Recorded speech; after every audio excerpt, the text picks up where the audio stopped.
આપણે જે વિડીયો બનાવી છે લેફ્ટ પોસ્ટિરિયર કેનાલ બીપીપીવી માટે છે. સિમોન્ટ મેન્યુર જે પેશન્ટ ફોલોઅપમાં આવી નથી શકતા અથવા દૂરથી આવે છે તો એમના માટે ઘરે કસરત કરી શકાય એ હેતુથી આપણે આ વિડીયો બનાવીએ છીએ. અને ગુજરાતીમાં એટલે બનાવીએ છીએ કે પેશન્ટના રિલેટિવ સમજી શકે અને ડૉક્ટરને પણ યુઝફુલ થાય એવો વિડીયો છે. તો આપણે આ વિડીયો યુટ્યુબમાં મૂકશું જેથી લોકોને ઉપયોગમાં આવે. તો તમને કંઈ વાંધો નથી ને? તો સિમોન્ટ મેન્યુર આપણે લેફ્ટ પોસ્ટિરિયર કેનાલ બીપીપીવી માટે પહેલાં આપણે જોઈશું. તો લેફ્ટ પોસ્ટિરિયર કેનાલ બીપી માટે પેશન્ટનું માથું રાઈટ સાઈડ 45 ડિગ્રી એટલે કે 45 ડિગ્રી ફેરવવાનું છે અને પેશન્ટને ઝડપથી જમણી બાજુ સુવડાવવાના છે, ડાબી બાજુ સુવડાવવાના છે.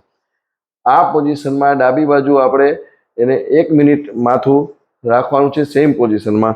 અને પેશન્ટને ચક્કર આવે તો પણ માથું હલાવવાનું નથી, એ સૂચના આપવાની છે. અને બાજુમાં રિલેટિવને ઊભા રાખવાના જેથી પેશન્ટને ડર ના લાગે. 1 મિનિટ પૂરી થાય પછી પેશન્ટને ડાયરેક્ટ જમણી બાજુ સીધા ફેરવી અને જમણી બાજુ લઈ જવાના છે. અને એ મુવમેન્ટ એકદમ ઝડપથી ફાસ્ટ કરવાની છે જમણી બાજુ. અને માથું ત્યારે હલવું ન જોઈએ. માથું જે 45 ડિગ્રી હતું એ સેમ 45 ડિગ્રી માથું એમને રાખવાનું છે. અને આ પોઝિશનમાં પણ આપણે પેશન્ટને 1 મિનિટ એમને રાખવાના છે. અને 1 મિનિટ પૂરી થાય પછી પાછા પેશન્ટને બેઠા કરવાના છે. અને એ મુવમેન્ટ પણ ઝડપથી કરવાની છે. જે કાંઈ સ્ટેપ આવે છે એ બધી મુવમેન્ટ ઝડપથી કરવાની છે. અને પેશન્ટને જાણ કરવાની છે કે કસરત કરવા ટાઈમે ચક્કર આવશે, ચિંતા નહીં કરતા, બાજુમાં રિલેટિવને ઊભા રાખી દેવાના છે. હવે માથું સીધું, અને આ સીધું માથું રાખી અને પછી 1 મિનિટ માટે માથું સીધું રાખવાનું છે.